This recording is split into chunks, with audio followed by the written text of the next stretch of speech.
మళ్ళా తర్వాత మొన్న అప్పుడు 23 మంది గెలిస్తే మీరు ఓడిపోయారు. మొన్న మళ్ళా మంగళగిరిలో నిలబడ్డారు, మంచి మెజారిటీతో గెలిచారు. 164 సీట్లు కూటమికి వస్తే మీరు గెలిచారు. 23 సీట్లు తెలుగుదేశంకి వస్తే మీరు ఓడిపోయారు. దాన్ని బట్టి ఒకసారి యూ క్యాలిక్యులేట్, నీ స్థాయి ఏమిటో ఒకసారి క్యాలిక్యులేట్ చేసుకోమని మనవి చేస్తున్నా. మీరు జగన్మోహన్ రెడ్డి గారి గురించి మాట్లాడతారు.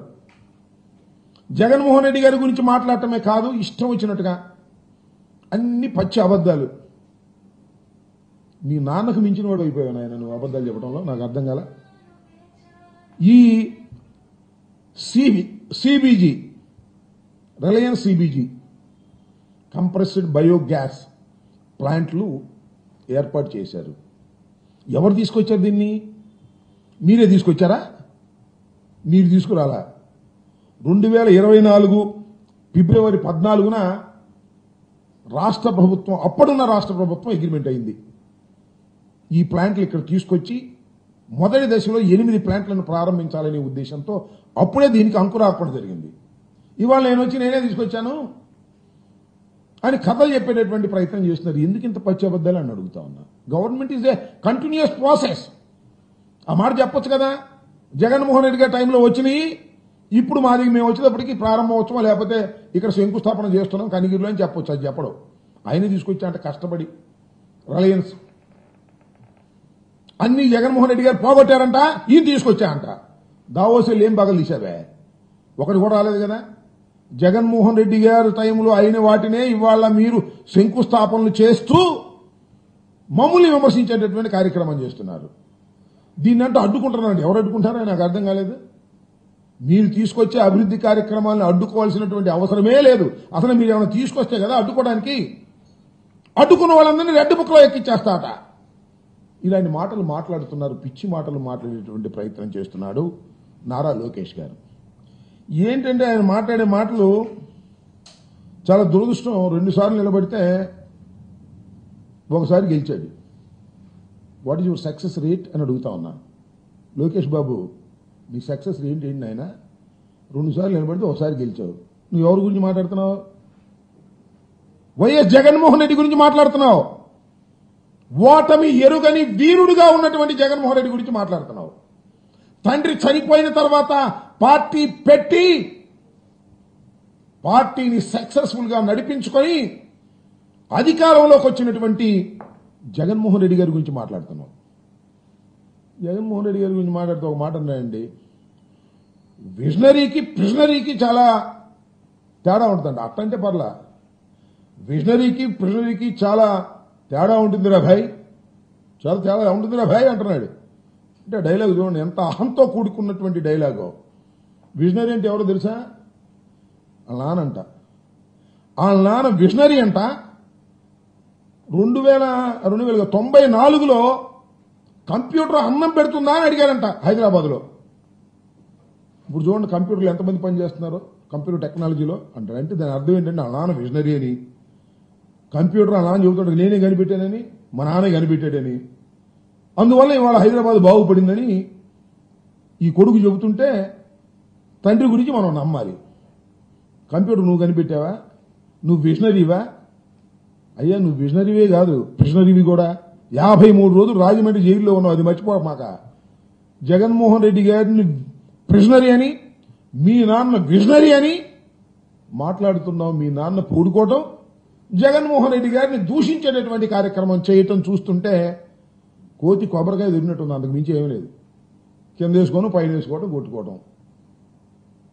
నీకు అవగాహన లేదు. ఏదో చంద్రబాబు నాయుడు గారి కుమారుడుగా ఉన్నావు కాబట్టి అందరూ నిన్ను గౌరవిస్తున్నట్టుగా నటిస్తున్నారు. ఒకసారి అసలు నీ మంత్రివర్గ సభ్యులు, నీ తోటి వారు ఏమనుకుంటున్నారో తెలుసుకో. నీ గొప్పతనాన్ని గురించి, నీ అజ్ఞానాన్ని గురించి, నీ అసమర్థత గురించి రహస్యంగా ఏమనుకుంటున్నారో తెలుసుకునే శక్తి ఉంటే కొద్దిగా నీకు జ్ఞానోదయం అయింది. ఏదో నీ ముందుకు వచ్చినప్పుడు నమస్కారాలు పెడతారు, శభాష్ అంటారు. ఎందుకంటే మీ నాన్నగారు నువ్వు చెబితే తప్ప సంతకం పెట్టటల్లా, నువ్వు చెబితే తప్ప మంత్రి ఎవరికి ఇవ్వటల్లా, నువ్వు చెబితే తప్ప ఎవరికి పదవి ఇవ్వటల్లా. అందువల్ల మీ చుట్టూ తిరిగి భజన చేసే కార్యక్రమం చేస్తున్నారు కాబట్టి ఆ భజన అంతా నిజం అనుకొని కళ్ళు నెత్తికెక్కి ఇష్టం వచ్చినట్టుగా మాట్లాడటం సమంజసం కాదు అని మనవి చేస్తున్నాం. అంతేకాదు మళ్ళా అంటాడు రెడ్ బుక్ గురించి మాట్లాడతా, వాడు గుండెపోటు వచ్చిందంట, ఒకడేమో బాత్రూంలో పడి చెయ్యర కొట్టుకున్నాడంట. ఇదే సేమ్ డైలాగ్. ఒకడు చెయ్యర కొట్టుకున్నాడు, ఒకడేమో గుండెపోటు వచ్చిందని. వాళ్ళు ఆపదలో ఉన్నారు. ఒకరు బాత్రూంలో పడి చెయ్యి ఇరిగిపోయింది అనుకోండి, ఒక ఆయనకేమో నిజంగానే గుండెపోటు వచ్చింది, ఆపరేషన్ కూడా చేయించారు. ఈ రెడ్ బుక్ చూసి వచ్చిందంట. ఇవాళ రాష్ట్రంలో ఉండి కింద పడిపోయిన వాళ్ళు లేదా గుండెపోటు వచ్చిన వాళ్ళు నీ రెడ్ బుక్ చూసి వచ్చినట్ట నాకు అర్థం కాలేదు. నాకు అర్థం కాక అడుగుతా ఉన్నా, ఏం మాటలు ఇవి? దాన్నే ఒళ్ళు బలిసిన మాటలు అంటున్నా నేను. ఇక్కడ ఒళ్ళు బలిసి మాట్లాడుతున్నారు మీరు. నారా లోకేష్ గారు కాస్త తగ్గించుకోండి. ఇది సరైనటువంటి విధానం కాదు. ఒక మానవీయ కోణం లేకోకుండా మీరు మాట్లాడుతున్నారు. ఆసుపత్రిలో ఉండి గుండెపోటు వచ్చి ఎవరికైనా వస్తుంది, రేపు నీకు వస్తుంది, ఎల్లుండి నాకు వస్తుంది. ఎవరు చెప్తాడు గుండెపోటు?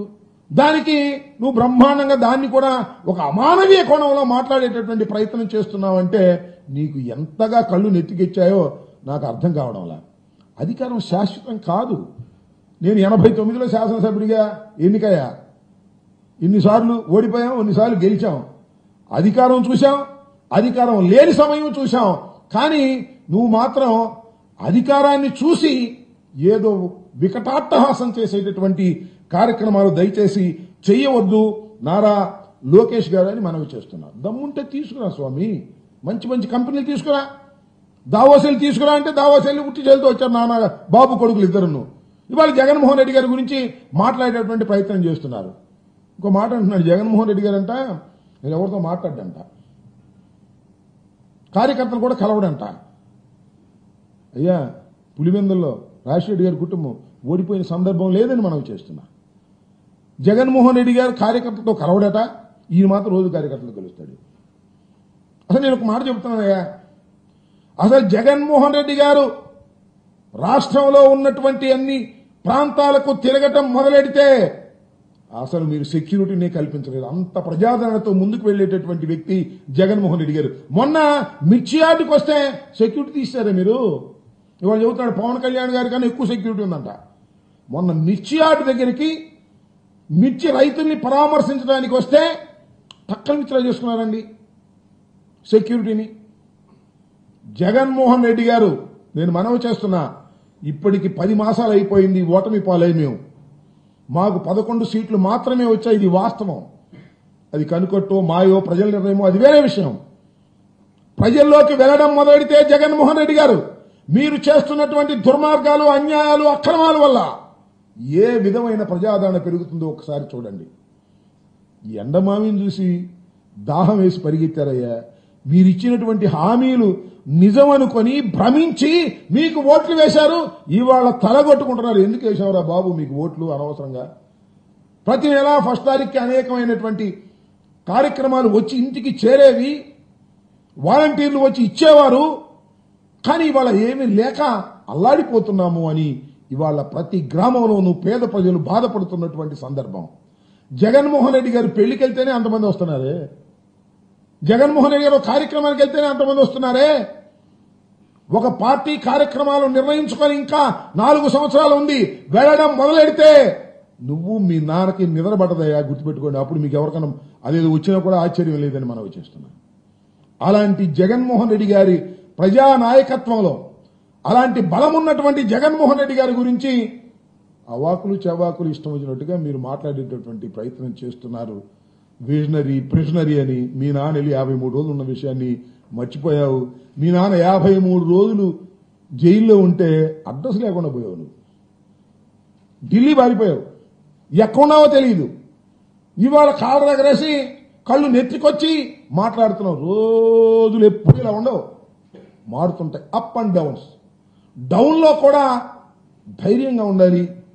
అప్పులో కళ్ళు నెత్తికెక్కి మాట్లాడకూడదని వాస్తవాన్ని పాపం తెలుసుకోలేని పసిరాజు ఆయన.